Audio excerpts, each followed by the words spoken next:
সুপ্রিয় সরকারি চাকরি প্রত্যাশী ভাই বোনেরা, কেমন আছেন সবাই? আশা করছি ভালো আছেন।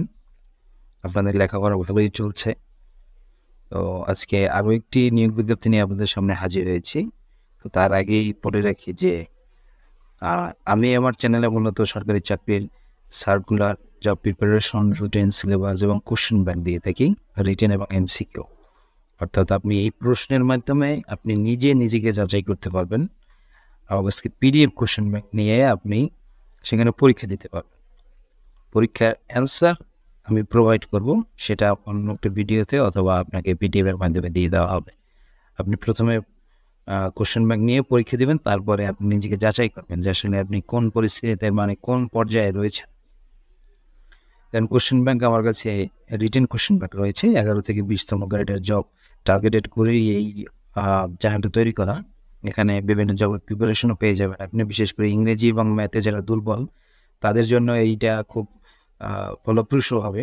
আমি জানি আপনাদের ইউটিউবে আসলে সাধারণত সোশ্যাল মিডিয়ায় অনেকই চ্যানেল রয়েছে যারা এই ধরনের দিয়ে থাকে। তবু আপনার জন্য কোনটা সুইটেবল, আপনি কোনটা থেকে শিখতে পারছেন কিছু এবং আপনি সেটাকে প্রপার ইউটিলাইজ করতে পারছেন কিনা, সেইটা দেখা হচ্ছে আপনার মূলত বিষয়। তো আমি আমার চ্যানেলে মূলত এই ধরনের ভিডিও দিয়ে থাকি। আপনারা হয়তো আমার চ্যানেল ভিজিট করে দেখতে পারবেন যে আমি সাধারণত চাকরির পরীক্ষার বিভিন্ন তথ্য এবং প্রশ্ন সমাধান দিয়ে থাকি এখানে। তো আমি আপনাদেরকে অনুরোধ করব, আপনারা যারা নতুন রয়েছেন তারা এখানে আমার চ্যানেলটিকে সাবস্ক্রাইব করবেন এবং পাশে থাকা বেল আইকনটিকে ক্লিক করে নেবেন, যাতে পরবর্তীতে ভিডিও আসলে প্রথমে আপনি দেখতে পান। তো আমরা চলে যাচ্ছি আমাদের আজকের মূল পর্বের ভিডিওতে। আজকে আমাদের বিজ্ঞপ্তিটা হচ্ছে যে প্রতিরক্ষা মন্ত্রণালয় একটি নিয়োগ বিজ্ঞপ্তি প্রকাশ করা হয়েছে।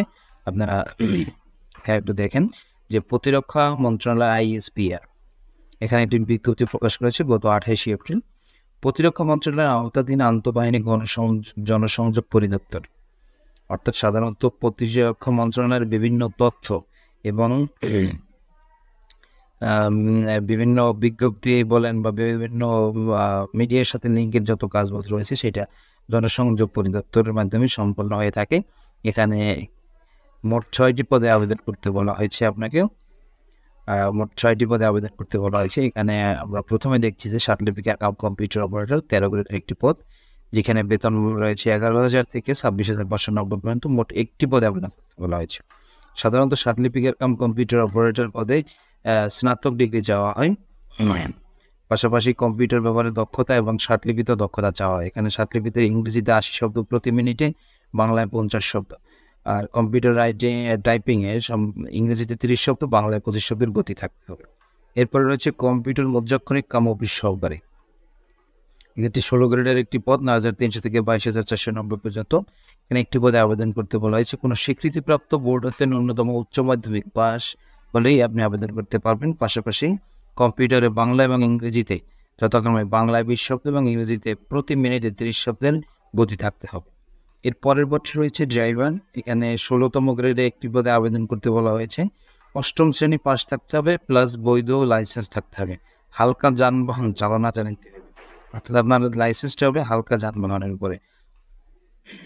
তারপর হচ্ছে অন্ধকার কক্ষ সহকারী, এটা হচ্ছে আপনার 18 গ্রেডে 8,800 থেকে 21,310 পর্যন্ত একটি পদে আবেদন করতে বলা হয়েছে। 8ম শ্রেণী পাস হলেই আপনি এটা আবেদন করতে পারবেন। এটা ফটোকেমিক্যালস তৈরি, ছবি ওয়াশিং, গ্লেজিং, ট্রিমিং ইত্যাদি জ্ঞান সহ ফটোগ্রাফিক স্টুডিওতে কাজের অভিজ্ঞতা এবং অন্ধকার কক্ষের সরঞ্জাম রক্ষণাবেক্ষণ এর জ্ঞান ও ক্ষমতা থাকতে হবে। এরপরে যেটা রয়েছে অফিস সহায়ক, 2টি পদে আবেদন করতে বলা হয়েছে। কোনো স্বীকৃত বোর্ড হতে মাধ্যমিক স্কুল সার্টিফিকেট পরীক্ষায় উত্তীর্ণ হলে আপনি এখানে আবেদন করতে পারবেন।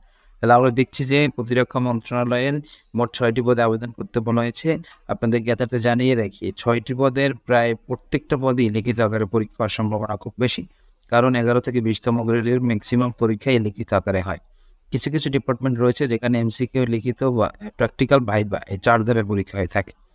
তো এখানে সকল জেলার প্রার্থীরা আবেদন করতে পারবেন এবং 1 মে 2025 তারিখে প্রার্থীর বয়স 18 থেকে 32 বছরের মধ্যে হতে হবে। তবে বিভাগীয় প্রার্থী যারা রয়েছেন তাদের জন্য 40 বছর পর্যন্ত শিথিলযোগ্য, সেটা হচ্ছে 1 নম্বর পদ সার্টিফিকেট কম্পিউটার অপারেটর যারা রয়েছে তাদের জন্য। এরপরে আমরা দেখি যে আসলে অনলাইনে আবেদনপত্র শুরু হচ্ছে 30 এপ্রিল 2025 সকাল 10টা থেকে এবং আবেদনপত্র জমাদানের শেষ তারিখ 20 মে 2025 বিকেল 5টায়।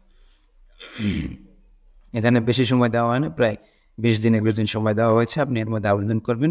পরীক্ষার ফি বাবদ 1 থেকে 3 নম্বর পদের জন্য 112 টাকা, মোট 12 টাকা সার্ভিসের সময় 112 টাকা, এবং 4 ও 5 নম্বর পদের জন্য মোট 56 টাকা অপরিহার্যযোগ্য পরিশোধ করতে হবে। এটাকে এই টাকাটা আপনি টেলিটকের মাধ্যমে দেবেন এবং এটা আপনার 72 ঘন্টার মধ্যে আপনাকে দিতে হবে। তো এই ছিল মূলত বিজ্ঞপ্তির বিস্তারিত তথ্য। এখানে আমরা আজকে দেখলাম প্রতিরক্ষা মন্ত্রণালয় এক বিজ্ঞপ্তি প্রকাশিত হয়েছে। এই বিজ্ঞপ্তিতে মোট 6টি পদ রয়েছে এবং 6টি পদেই আপনি আবেদন, যে কোনো একটি পদে আপনি যে ক্রাইটেরিয়া অনুযায়ী আপনার শিক্ষাগত যোগ্যতা অনুযায়ী আপনি আবেদন করতে পারবেন। তো আবারও বলে রাখি যে আসলে আমার চ্যানেলে এই ধরনের ভিডিও আমরা সব পাবেন, পাশাপাশি কোশ্চেন ব্যাংক নিতে পারেন আমার কাছ থেকে। আমাদের এখানে টেলিগ্রাম গ্রুপ আছে, আপনি টেলিগ্রাম গ্রুপে জয়েন করতে পারেন। এখানে আপনি দেখতে পাচ্ছেন যে আমাদের টেলিগ্রাম গ্রুপ রয়েছে, একটি টেলিগ্রাম গ্রুপে আপনি যোগদান করতে পারবেন। সেখানে যোগদান করেন বিভিন্ন পরীক্ষার পিডিএফ বলেন, আপনি পিডিএফ সংগ্রহ করতে পারবেন এবং পরীক্ষার বিজ্ঞপ্তি জানতে পারবেন। সো আর এই পর্যন্তই আজকের ভিডিও। পরবর্তী ভিডিও দেখার জন্য আমন্ত্রণ জানাচ্ছি। ততক্ষণ মধ্যে ভালো থাকবেন, সুস্থ থাকবেন এবং ভালোভাবে পড়াশোনা করেন। একটা ভালো চাকরি দরকার আপনার, সেই চাকরি পাওয়ার জন্য আপনি মন থেকে পড়াশোনা করেন। তো ধন্যবাদ সবাইকে।